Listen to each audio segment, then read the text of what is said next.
गंगा की लहरों में शिव की नगरी, वाराणसी है सारी दुनिया समेटे धारी।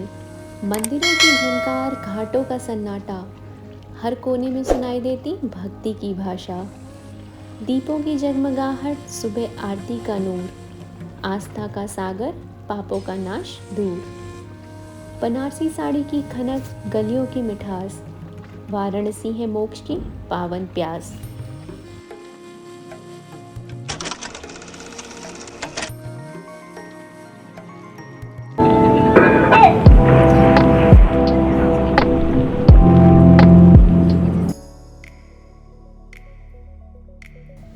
नमस्ते दोस्तों, चाहे आप कई बार घूम चुके हो या पहली बार आ रहे हो, बनारस आपको आकर्षित करना कभी नहीं छोड़ता।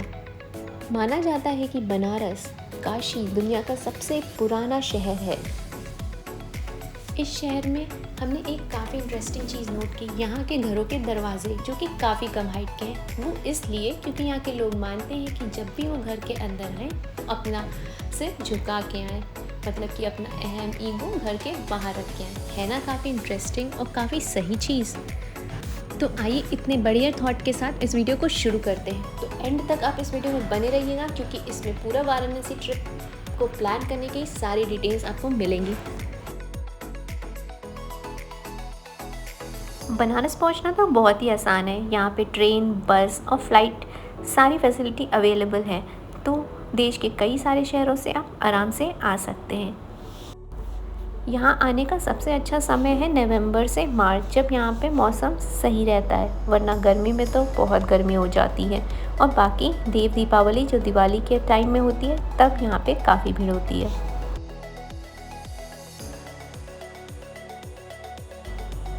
बनारस एक जगह ही नहीं बल्कि एक एक्सपीरियंस है, तो उसको एक्सपीरियंस करने के लिए तो काफ़ी सारे दिन भी कम पड़ जाएंगे।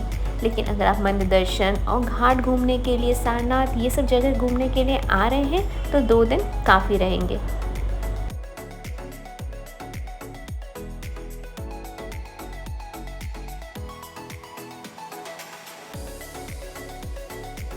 आप अपने पहले दिन की शुरुआत सुबह की गंगा जी की आरती जो कि 80 घाट पे होती है उससे शुरू कर सकते हैं।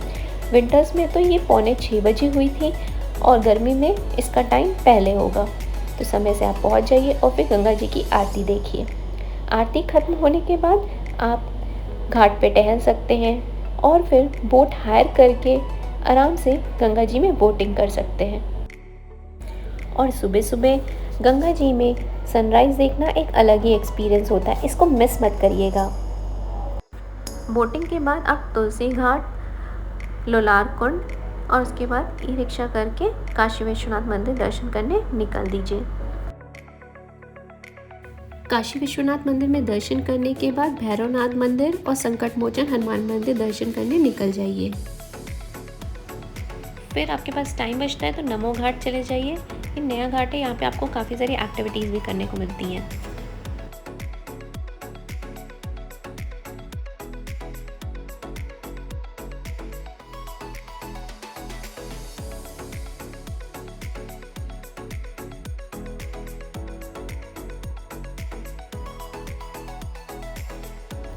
फिर शाम को निकल जाइए दशाश्वमेध घाट जो कि कदौलिया चौक के पास ही काशी विश्वनाथ मंदिर के पास ही है। ये आरती काफ़ी फेमस है, तो आप आधे पौन घंटे पहले पहुंच जाइए ताकि आपको सीट मिल जाए और आप आरती अच्छे से देख सकें।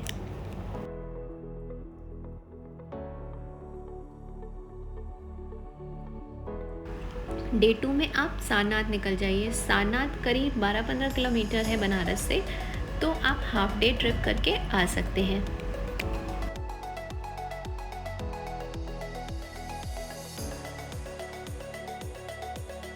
क्या आपको पता है कि बनारस के पास आपको पहाड़ और वाटरफॉल्स भी देखने को मिल सकते हैं?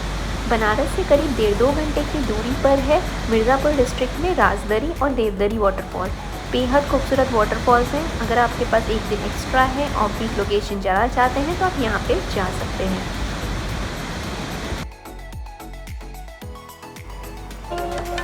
एक बोनस टिप है आप सभी के लिए, अगर आप असली बनारस घूमना चाहते हैं तो वहाँ के घाटों पे घूमिए। रात में बस चलते चलते वहाँ का लोकल आर्ट फॉर्म देखिए, लोगों को देखिए या आराम से घाट पे बैठ के गंगा जी को बस निहारते रहिए। और इसके अलावा दिन में आप बस बनारस की पतली पतली गलियों में बस ऐसे ही निकल लीजिए, आपको असली बनारस वहीं दिखेगा।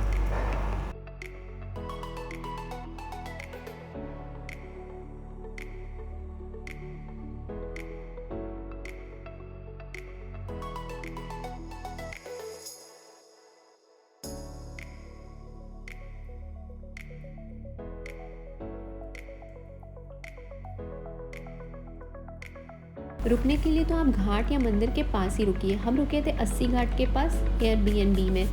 इसकी डिटेल्स हमने डिस्क्रिप्शन में दी है। लेकिन ये घर करीब 100 साल पुराना था। प्रॉपर ऑथेंटिक वाराणसी एक्सपीरियंस हमें यही हुआ। इतना सारा घूमने फिरने के बाद पेट पूजा तो बनती है, और बनारस का खाना ऐसा है कि आपके मुंह में पानी आ जाएगा।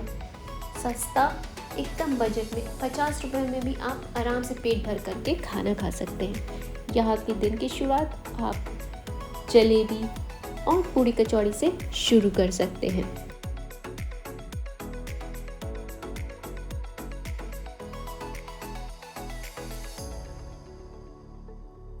आप सभी ने इडली सांभर तो खाया होगा, लेकिन एक बार आप जब बनारस आए तो ये बनारस की इडली और चटनी खा के देखिएगा।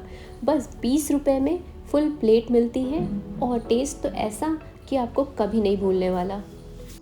बनारस की चाट का नाम तो आपने काफ़ी सुना होगा। काशी चाट भंडार, जो कि गदौलिया चौक के पास ही है, वहाँ की चाट ज़रूर ट्राई कीजिएगा। यहाँ काफ़ी भीड़ आती है, तो आप टाइम से आ जाइएगा। हमने normal butter toast, jam toast तो खाया ही है, लेकिन बनारस का वाइट मक्खन टोस्ट तो ज़रूर खाने वाला है। लक्ष्मी चाय वाला, जो कि काशी विश्वनाथ मंदिर के गेट नंबर 4 के पास है, उसका चाय और मलाई टोस्ट आप ज़रूर ट्राई कर लीजिए।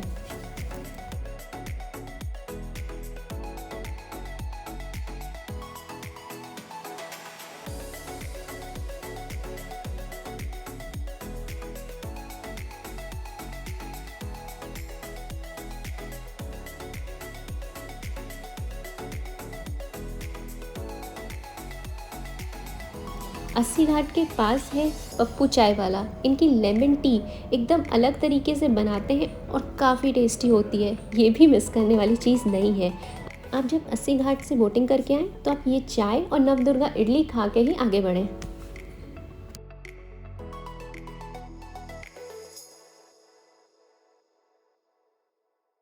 अब मीठा खाना है तो ठटेरी बाज़ार में श्री जी स्वीट्स एंड मिल्क, इनकी मिठाइयाँ काफ़ी अच्छी हैं। विंटर्स में यहाँ की स्पेशलिटी है मलाइयों, और यहाँ पे मिलता है मलाई पूड़ी, जो कि आपको कहीं और सुनने और देखने को नहीं मिलेगा, लेकिन उसके लिए आपको टाइम से आना पड़ेगा। अगर आप बाटी चोखा के शौकीन हैं या ट्राई करना चाहते हैं, तो ये बहुत एस्थेटिक सा रेस्टोरेंट है बाटी चोखा, जो कि अस्सी घाट के पास ही है। यहाँ का एम्बियंस काफ़ी अच्छा है।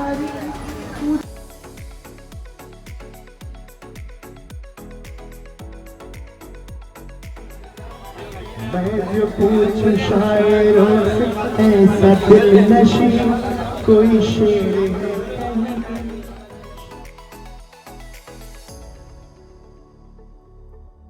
बनारस में आपको लस्सी और ठंडाई भी काफ़ी अच्छी मिलेगी।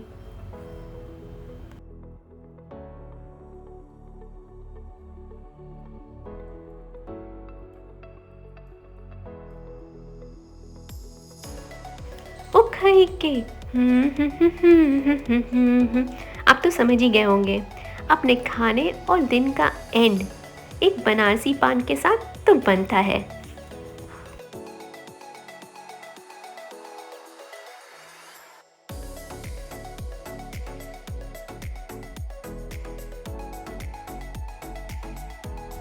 लो भाई, अब पेट पूजा तो हो गई, अब बात कर लेते हैं सबसे इम्पोर्टेंट चीज़, बजट। ट्रिप में पैसे कितने लगने वाले हैं। वैसे आप निश्चिंत रहिए, बनारस इतना महंगा नहीं है। आप आराम से घूम टहल सकते हैं और जी भर के वहाँ का अच्छा फूड भी एंजॉय कर सकते हैं। होटल्स आपको 1000 से 1500 रुपये में मिल जाएंगे। यहाँ पे धर्मशालाएँ भी हैं, और डिपेंड करता है आप किस तरह की जगह पे रहते हैं, उसके हिसाब से प्राइस होगा। खाना यहाँ पे काफ़ी सस्ता है। तो मान के चलिए आप पर डे करीब 500 से 700 रुपये खाने पीने में लग जाएगा, और डिपेंड करता है आप किस तरह की जगह पे खा रहे हैं, तो उसके हिसाब से प्राइस चेंज होती हैं।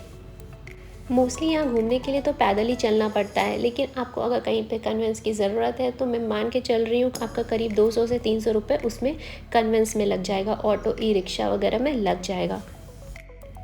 आप जब सारनाथ जाएंगे तो उसके लिए आपको रिक्शा, ऑटो या टैक्सी करनी पड़ेगी, तो आपका 800 से 1500 रुपये तक लग जाएगा। और अगर आप बस से जा रहे हैं तो आपका और भी कम में काम हो जाएगा। तो टोटल खर्चा आपका बनारस और सारनाथ के 2 दिन की ट्रिप का करीब 3000 से 5000 रुपये 2 लोगों के लिए लग जाएगा। और बाकी ये पूरा बजट डिपेंड करता है आप किस टाइम पे आ रहे हैं, पीक सीज़न में आ रहे हैं, ऑफ सीज़न में आ रहे हैं, और किस तरह की जगह पे खाते पीते हैं, रहते हैं सब, और कैसे ट्रांसपोर्ट से ट्रैवल करते हैं, उस पर डिपेंड करता है। ये एक नॉर्मल एवरेज बजट है जो मैं आपको बता रही हूँ। तो है ना बनारस काफ़ी अफोर्डेबल प्लेस, तो बस आप जल्दी से प्लान कर लीजिए और महादेव की नगरी में आ जाइए। तो ये था एक टूर वीडियो जिससे आपको बनारस घूमने में आसानी हो। बाकी बनारस का पूरा डिटेल व्लॉग बनारस की सीरीज़ में है, लिंक डिस्क्रिप्शन में है, उस पर क्लिक करके ज़रूर देखिएगा। और बाकी आपको वीडियो पसंद आया हो तो लाइक शेयर कीजिएगा, और आप चैनल पे नए हो तो सब्सक्राइब कर लीजिए और बेल नोटिफिकेशन आइकन को क्लिक कर लीजिए। तो मिलते हैं बहुत ही जल्द एक और नई जगह के साथ। तब तक के लिए बाय बाय, टेक केयर, खुश रहिए, मस्त रहिए और अपने आसपास सफाई रखिए।